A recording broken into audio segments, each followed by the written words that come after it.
De las trincheras al fascismo. Cuando estalló la Primera Guerra Mundial en Europa en julio de 1914, Italia optó por permanecerse neutral pese a ser miembro de la Triple Alianza con Austria y Alemania. Italia reclamaba a Austria los territorios de Trento, el sur del Tirol e incluso Dalmacia. Según los términos de la Triple Alianza, Austria debía entregar gran parte de estos territorios y ocupaba otras tierras en los Balcanes, pero se negó a cumplir con esta parte del acuerdo. El gobierno italiano quedó dividido entre los no intervencionistas y los partidarios de la guerra. Estos últimos, en vista de la intransigencia de Austria, decidieron tratar con los aliados. Italia y Austria se enzarzaron en una guerra de desgaste. A pesar de estar entre los vencedores, Italia no consiguió hacer efectivas sus reivindicaciones territoriales sobre Dalmacia y Albania en el Tratado de Versalles. Fueron unas ganancias exiguas para un conflicto tan sangriento. Italia perdió 600.000 hombres y la economía de guerra dejó al país en la penuria.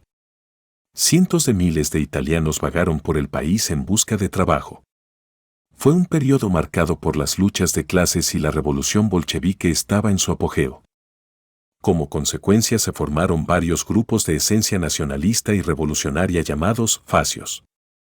Uno de ellos se llamó Fascio di Combattimento, será la semilla del movimiento fascista, creado en Milán por Benito Mussolini.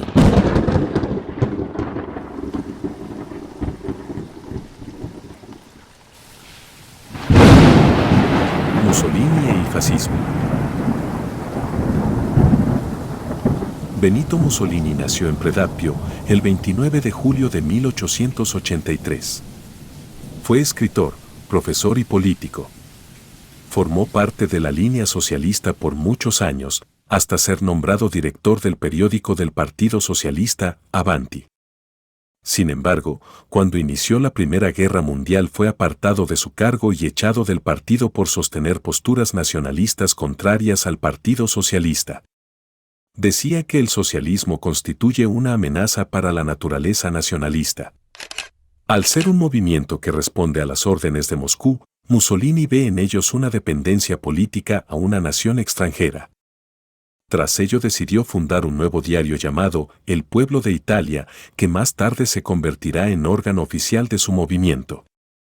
Se presentó como voluntario para el frente de guerra y regresó herido en 1917. La experiencia de la guerra y la frustración ante el decepcionante resultado del Tratado de Versalles lo llevaron a formar el Partido Nacional Fascista, rescatando símbolos de la antigua Roma. En 1921, los camisas negras y el saludo romano formaron parte del nacionalismo italiano durante los 23 años siguientes. El fascismo se presentó como una doctrina autoritaria y nacionalista que hacía oposición a liberales y socialistas. El programa del fascismo y la entereza de su líder no tardaron en hacerse con muchos adeptos, incluso fue apoyado por grandes empresas como la Fiat.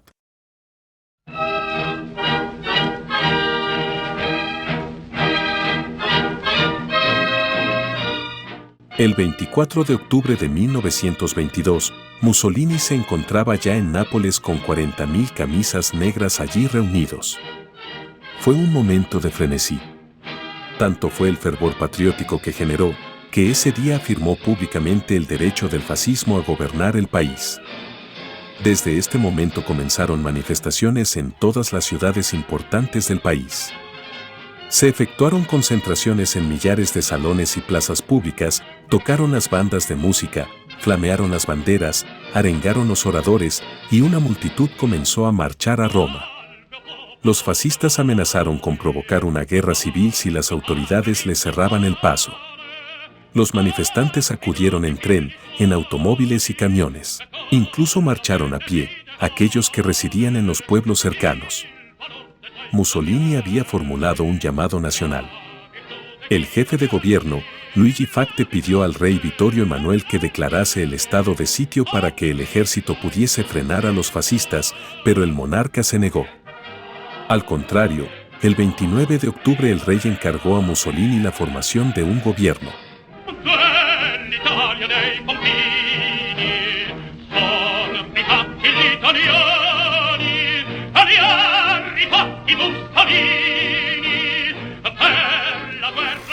En 1924 se realizaron las elecciones generales de Italia y Mussolini obtuvo una victoria aplastante sobre sus contrincantes. Desde este momento Mussolini fue conocido como Il Duce, es decir, el caudillo. Una vez en el poder, Mussolini exaltó los valores nacionales y se propuso restaurar la grandeza italiana. Fueron años de prosperidad. Italia obtuvo una legislación social de vanguardia en donde mejoraron las condiciones para la mujer, la familia y los trabajadores. A pesar de estas y muchas otras bondades, Mussolini se había hecho con el control de todo el país y lo hizo de manera autoritaria, prohibiendo otros partidos políticos y la libertad de prensa. Sobre la libertad, decía Mussolini, solo los anarquistas piensan que la sociedad humana tan torva, tan opaca, tan egoísta, pueda vivir en estado de absoluta libertad. En la década de 1930, todo en Italia estaba regulado por el partido. La economía, la banca, las obras públicas y la modernización de las Fuerzas Armadas. En el terreno internacional, Il Duce actuó al principio con cautela firmando pactos de cooperación con sus vecinos, por el que renunciaba solemnemente a la guerra, y hasta 1935, acercándose a Francia y el Reino Unido. Todo eso cambió cuando Mussolini decidió tomar un nuevo rumbo y se acercó a la Alemania nacionalsocialista de Hitler. Ambos países compartían un enemigo en común, el marxismo. Hitler y Mussolini apoyaron juntos a los sublevados del general Franco durante los 3 años de la Guerra Civil Española y trazaron amistad. A partir de 1938 el régimen fascista promulgó una serie de decretos conocida como leyes raciales que introducían medidas discriminatorias y persecutorias en relación con los judíos. La Segunda Guerra Mundial estalló en septiembre de 1939, cuando Hitler, a pesar de la negativa de Mussolini, invadió Polonia. Italia no estaba preparada ni deseaba entrar en guerra y Mussolini se mantuvo al margen hasta junio de 1940, cuando Alemania ya había invadido Noruega, Dinamarca, los Países Bajos y gran parte de Francia. Como aquello pareció tan fácil, Italia se unió al bando germano en 1940. Sin embargo, no sería de gran ayuda para Alemania, sino todo lo contrario. Hitler tuvo que sacar a Italia de varias situaciones y esta no pudo impedir el desembarco aliado en Sicilia en 1943. En la capital se inició una conspiración contra il Duce, encabezadas por Pietro Badoglio y el rey, quien mandó arrestar a Mussolini con el fin de salvar su propia dinastía, que peligraba al estar demasiado comprometida con el fascismo. El anuncio de un armisticio con los aliados, firmado el 8 de septiembre, sumerge al país en una guerra civil. El rey y su familia, Badoglio y sus principales colaboradores huyen al sur poniéndose bajo la protección de los aliados, forman un nuevo gobierno y declaran la guerra a Alemania el 13 de octubre. Mussolini fue recluido a una montaña en los Apeninos del Gran Sasso, donde intentó cortarse las venas para evitar ser entregado con vida a los aliados.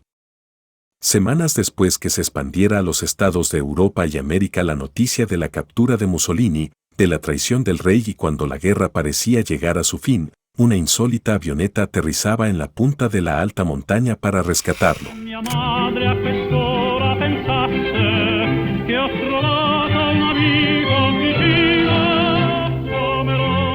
Fue un comando de paracaidistas alemanes con órdenes estrictas de Hitler para localizar y rescatar a Mussolini de su reclusión en la alta montaña.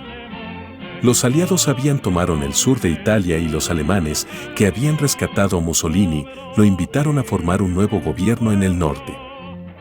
Así nació la Repubblica Sociale Italiana, históricamente conocida como República di Salò, estrechamente ligada al nacionalsocialismo alemán. Los italianos ahora debían elegir su bando.